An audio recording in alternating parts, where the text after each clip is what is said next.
Welcome to Norway. You are in the drop zone, and I am Jealous Fist, and today we are talking tactics. Tactics are what allow you to outthink, outperform, and outplay your opposition.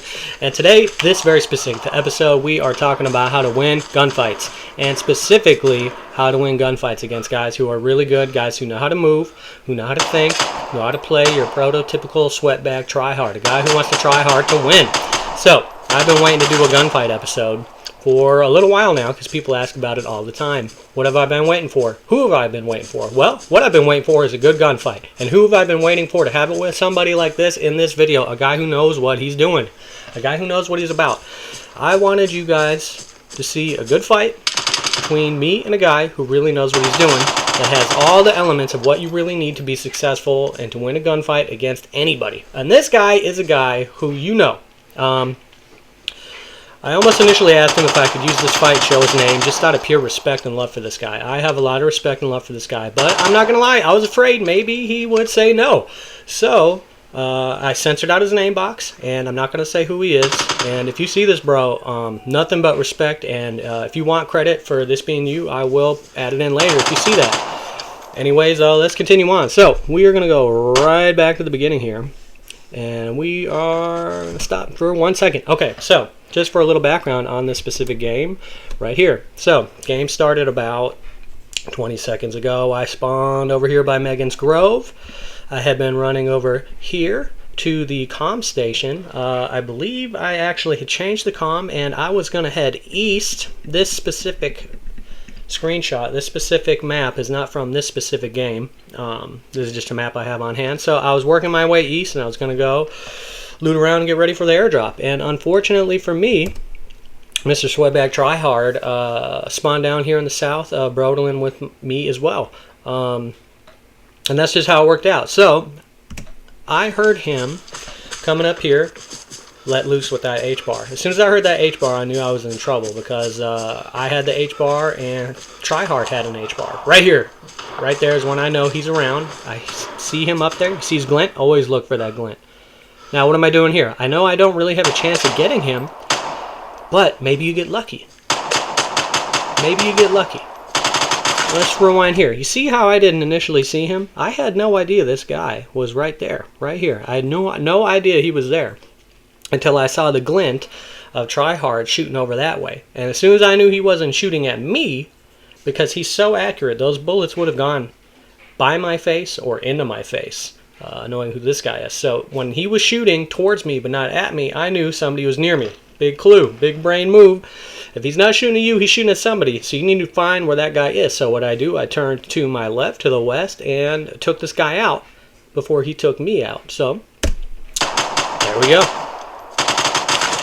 He's out of the way. Now, I know I've given away my position.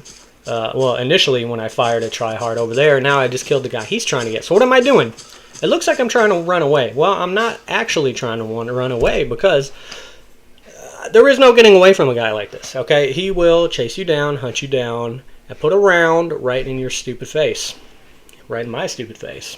And this face is stupid because I have gotten myself into kind of a situation, but it's a situation that is with some purpose to it. Now, as you can see, I ran east from where we were. We had contact here and here.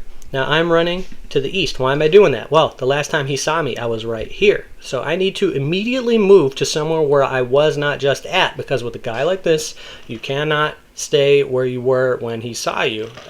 He's too good.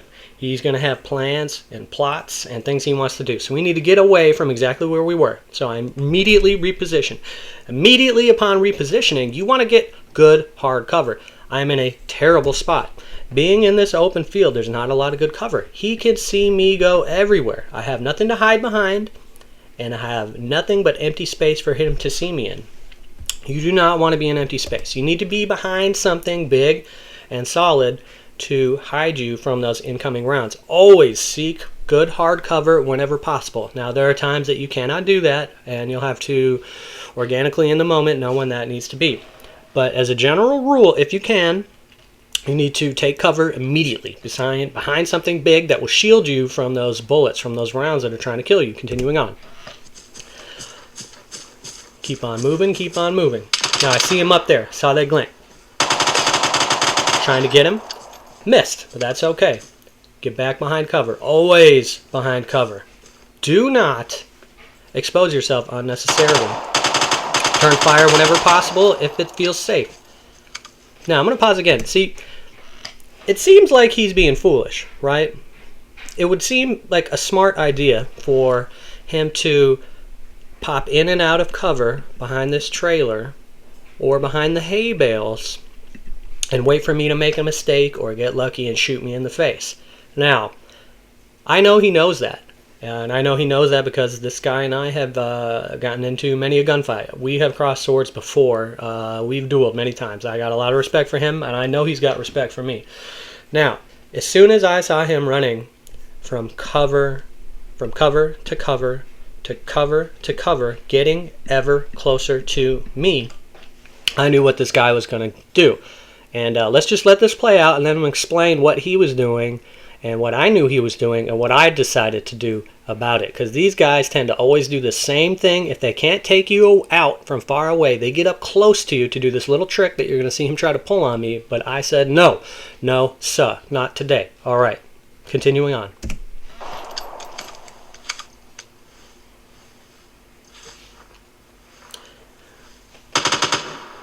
Okay, right there I'm going to explain something real quick to you. See how I brought out that MP5?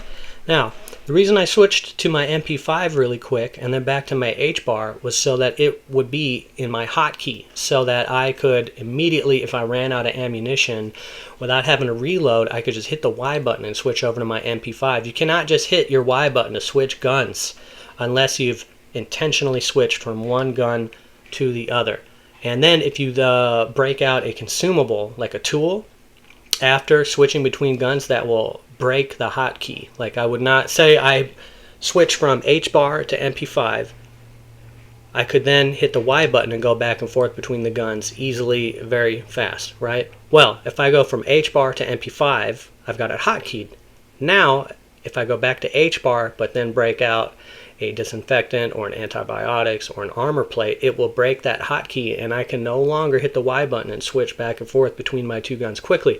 Now you're asking, why would I think about right now in the middle of this hot gunfight to hotkey my MP5? Well, because things are about to get very close and hairy, and if I run out of ammo, I am not going to have time to reload. So I want to be able to hit my Y button and get that MP5 out in my hot little hands and shoot this guy. Get him down. Burn him down. Continuing. You see him moving around. He's getting ready. He's getting ready for the trick coming up. He's trying to get me to expose myself, or maybe get a quick shot on me, or force me to do something stupid. I'm just waiting. I'm just waiting because I know what he's going to do. I knew as soon as he left that trailer, he's getting ready. He's thinking about it. There, you see what he just did there? Let's pause that, go back real quick.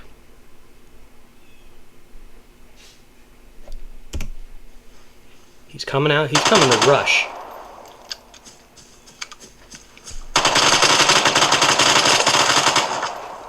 Okay, these guys, all the time, they will come over, they will rush you, and they will try to do the drop shot. See how he got close? He was ducking and weaving. Ducking and weaving. Now, he was getting close to me so that he could then drop down, do the drop shot. He got down to the drop shot, and then he was going to wheel around and shoot me from down there.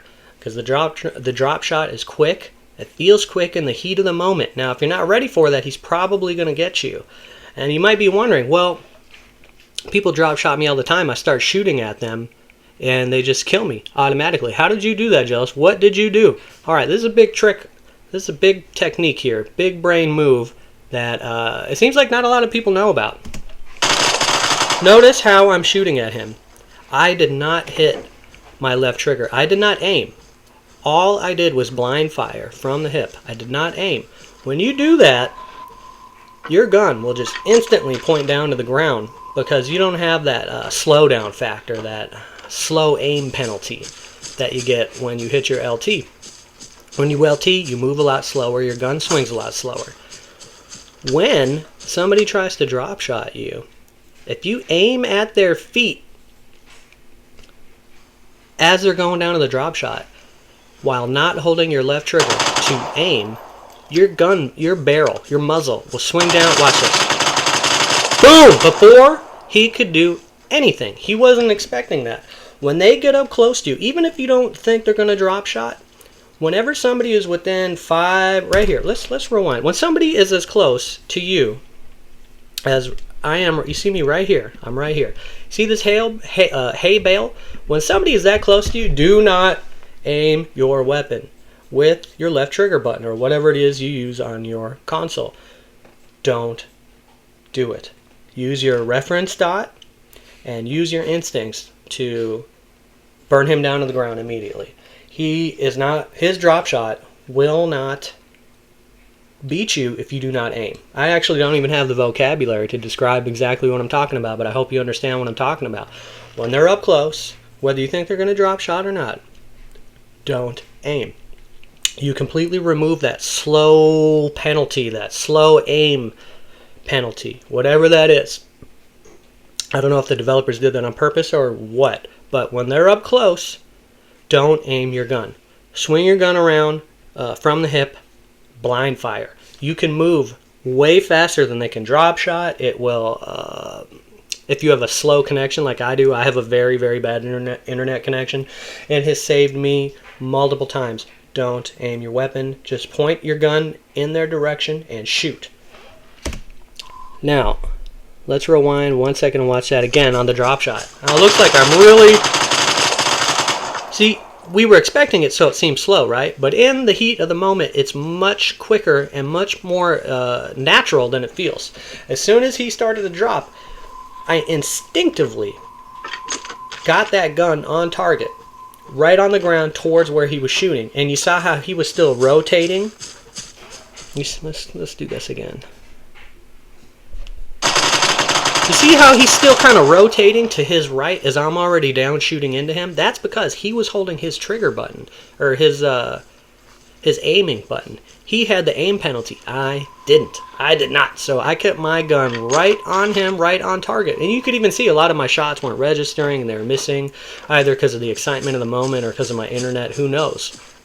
But I won that gunfight specifically because I knew what he was going to do. I had a very good idea of what he was going to do. I can't even talk. As soon as he started to push on me, I knew he was going to try and get up close to me, zig, zag, and drop shot on me. They can't do that, though, if you don't aim and you're ready for it. Now I'm just going back over here to see what this guy had. Oh, all he had was that. That's too bad for you, buddy. Now, so this doesn't run forever. Let's just watch this real quick and review, and then we're going to get out of here. Keep this kind of shorter. Now just think about everything I talked about and realize that everything going on here, with me at least, is intentional. Keeping cover between him and me. Keeping down on the ground. Only firing when I think it's safe. Don't expose yourself unnecessarily.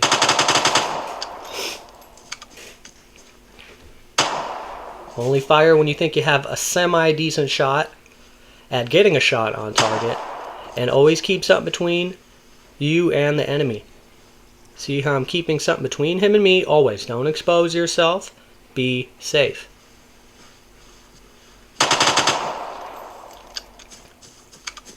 Now, see how he's moving? Note again.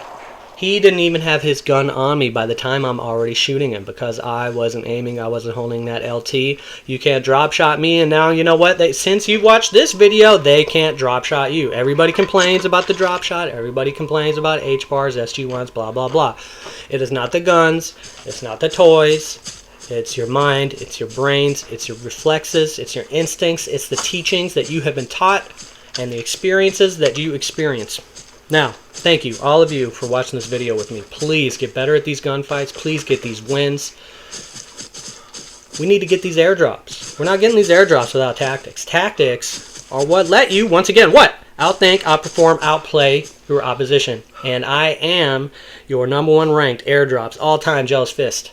And thank you. Thank you for watching this with me. And thank Lord Petka, Queen Pirate, and Lady Forsythia. All right, see you next time.